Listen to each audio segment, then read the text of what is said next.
Hello learners, welcome back. I am Prabhat Kumar Singh and you are watching PK Mantra English classes.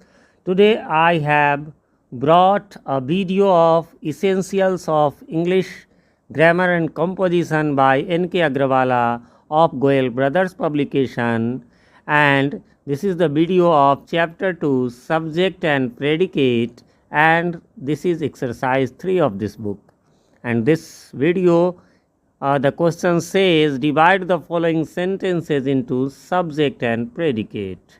तो learners इसमें हमें subject और predicate को इस sentence में जो दिए गए हैं उसको हमें सेपरेट करके लिखना है। तो इसको बताएं उससे पहले बताना चाहूँगा, अभी ऊपर आई बटन में आपको एक लिंक नज़र आ रहा होगा एक्सरसाइज, इसी बुक के एक्सरसाइज 2 का, यानी इससे पहले के एक्सरसाइज 1 और 2 के वीडियोज़ बन चुके हैं। तो उसका प्लेलिस्ट भी आपको मिल जाएगा इसी बुक के नाम से। बाकी जो है हमारे चैनल पर आप सबको पता ही होगा वो इंग्लिश का चैनल है तो इंग्लिश मिलेंगे, लेकिन क्लासेज इसमें NCERT इंग्लिश बुक क्लास 8, 9, 10, 11 और 12, साथ में गुलमोहर रीडर पार्ट 6, 7, 8 और बिहार बोर्ड के 11th और 12th के इंग्लिश सब्जेक्ट का कंप्लीट सॉल्यूशन मिलता है। इनमें से किसी भी क्लासेज में आप पढ़ते या पढ़ाते हो तो हमारे चैनल को सब्सक्राइब जरूर कर लें, यदि अभी तक नहीं किया है तो नोटिफिकेशन बेल में ऑल को भी प्रेस कर दे। तो चलिए जानते हैं इसमें थोड़ा सा कि करना क्या है। तो इसमें जो है सब्जेक्ट वर्ब को कैसे हम लोग डिफ्रेंशिएट करेंगे। तो सब्जेक्ट के बारे में डेफिनेशन यह है कि यह सब्जेक्ट इज़, ध्यान रखेंगे बहुत सारे लोग सब्जेक्ट की जो है परिभाषा ठीक से नहीं जानते हैं, है ना। सब्जेक्ट क्या है तो कहते हैं कि जो कोई काम करता है, डज वर्क। नहीं, सब्जेक्ट जो है वो या तो क्या करेगा, कोई वर्क करेगा, या फिर उसके बारे में कुछ कहा जाएगा, something is said about it, something is said about it, है ना। दोनों चीज़, या तो ये वर्क करेगा, नहीं तो मतलब एक्शन करेगा, नहीं तो समथिंग इज सेड। यदि पूरे सेंटेंस में इसके बारे में कुछ कहा गया तो भी हो जाएगा। जैसे राम रीड्स ए बुक, है ना। तो यहाँ तो राम एक काम कर रहा है पढ़ने का, लेकिन Ram is a boy, Ram एक लड़का है, इसमें तो कोई काम नहीं कर रहा है। तो यहाँ क्या है, राम एक लड़का है, राम इज़ ए बॉय, तो राम के बारे में something is said about it, है ना। तो इसलिए राम भी है, और इसकी नॉर्मल पहचान होती है ये वर्ब से शुरू होता है। चलिए, तो ज़्यादातर में सब्जेक्ट शुरू में, वर्ब बाद में होता है और प्रेडिकेट बाद में होता है, लेकिन कुछ में जो है वो सब प्रेडिकेट पहले सब्जेक्ट बाद में भी जानते हैं, देखते हैं। तो a barking sound the shepherd hears, है ना। देखिए यहाँ पर भी देख लीजिए, a barking sound the shepherd hears. अच्छा, ये हियर्स ऐसे गौर करेंगे, सुनता है, कौन सुनता है ना। वर्क कौन करता है, द शेफर्ड, इसलिए द शेफर्ड सब्जेक्ट है। जो बच गया हियर से बार्किंग साउंड, उसको सीधा करके हमने लिख लिया, तो ये प्रेडिकेट है। डोंट मेक अ नॉइज, ऐसा वाला जो भी रहेगा इंपरेटिव सेंटेंस, हमने पिछले एक्सरसाइज में जाना है। इंपरेटिव सेंटेंस का सब्जेक्ट हमेशा यू होता है, जो इसमें लिखा हुआ है कि ये इम्प्लाइड है, या यूँ कह लीजिए हिडन है ना। डोंट मेक ए नॉइज पूरा का पूरा जो है प्रेडिकेट में हो गया।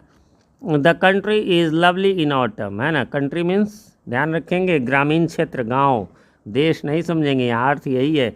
मतलब एक वर्ड के इन मीन्स में भी होता है, इन मीन्स अंदर भी, तो जहाँ जैसा यूज होगा उस हिसाब से यहाँ कंट्री मीन्स देहात, ग्रामीण क्षेत्र, विलेज एरिया। तो द कंट्री यहाँ पर नॉर्मल है, इसके बारे में कुछ कहा जा रहा है तो प्रेडिकेट है, is lovely in autumn, autumn means पतझड़। आगे है the boy stood on the burning deck, क्या हो गया, द बॉय हो जाएगा सब्जेक्ट में, क्योंकि स्टूड जो है वर्ब है, यहाँ से लेकर ये पूरा का पूरा, और वर्क जो है वो खड़ा होने का बॉय ही कर रहा है, इसलिए सब्जेक्ट द बॉय है, बाकी जो है वो प्रेडिकेट है। The stars are shining brightly, subject क्या हो जाएगा, स्टार्स, क्योंकि यही वर्क कर रहा है, ये एक्ट कर रहा है, कौन सा, तो आर शाइनिंग ब्राइटली। आगे बढ़ेंगे, अगला है द सन वेंट डाउन, है ना। The sun went down clear है, द सन सब्जेक्ट हो जाएगा और वेंट डाउन प्रेडिकेट हो जाएगा। वर्क हार्ड, फिर ये इंपरेटिव सेंटेंस है, इसलिए यू इसमें इम्प्लाइड सब्जेक्ट हो जाएगा, और वर्क हार्ड जो है वो आपको प्रेडिकेट हो जाएगा। डार्कनेस केम क्विकली ऑन, क्या हो जाएगा, कौन आया, तो डार्कनेस आया, सब्जेक्ट ये है, काम करने वाला, एक्शन करने वाला डार्कनेस है, बाकी केम क्विकली ऑन यह प्रेडिकेट हो जाएगा।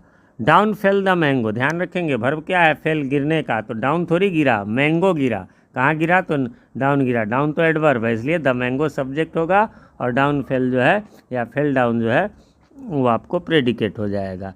Strange are the ways of God, क्या हो जाएगा इसमें, है ना, क्या स्ट्रेंज है, यहाँ बताया जा रहा आर है ना स्ट्रेंज, क्या स्ट्रेंज है, द वेज ऑफ गॉड है ना, तो इसलिए द वेज ऑफ गॉड जो है वो आपको इसके बारे में कहा जा रहा है। तो ये जो है सब्जेक्ट है और आर स्ट्रेंज प्रेडिकेट है। इसी प्रकार stone walls do not make a prison, पत्थर की दीवार जो है वो घर नहीं बनाती, तो क्या, तो सब्जेक्ट स्टोन वॉल्स ही हो गया, do not make a prison जो है वो आपको प्रेडिकेट हो गया। No man can serve two masters, तो यहाँ पर नो मैन जो है वो आपको हो जाएगा सब्जेक्ट और बाकी जो है वो predicate. The singing of the birds delight us, यहाँ वर्ब डिलाइट है प्रसन्न करना, तो क्या, पूरा का पूरा the singing of the bird जो है वो सब्जेक्ट हो जाएगा और प्रेडिकेट डिलाइट अस हो जाएगा। आगे बढ़ेंगे। Swimming, swimming is the best kind of exercise है ना, तो क्या हो जाएगा, क्या स्विमिंग के बारे में कुछ कहा जा रहा है, समथिंग इज सेड अबाउट, इसलिए स्विमिंग ही यहाँ पर नाउन का काम कर रहा है, सब्जेक्ट की जगह है तो, और बाकी जो है वो प्रेडिकेट में is the best kind of exercise हो जाएगा। Delhi the capital of India stands on the Yamuna, Delhi और द कैपिटल ऑफ इंडिया भी इसी में आ जाएगा, उसको नाउन इन अपोजिशन कहते हैं, और प्रेडिकेट में स्टैंड ऑन द यमुना। तो इस प्रकार से यहाँ पर ये वीडियो समाप्त होता है, एक्सरसाइज समाप्त होता है। उम्मीद करता हूँ you do not have now any confusion. If you have any confusion please do comment and I will certainly answer your comments, but there is a request that please do write the questions so that I could easily answer your questions. Otherwise I shall have to take the book, then the exercise and then answer, so it will be a time taking, and I am in a government school right now for last 10 years, and earlier I was in a CBSE school, so I have been busy for last 13-14 years, so I have lack of time. And there is another request, if you are new or either you are new or you have not subscribed my channel, please subscribe it, and please press the notification bell all to my channel, so that you could get the all videos very fast and you could easily find out the older videos. Please do like my videos. If you like it, then please like it and share it with your near and dear ones. And also I request you to comment to suggest, is there any problem or is there any chance to improve my videos. So see you in next video. Till now, have a nice day.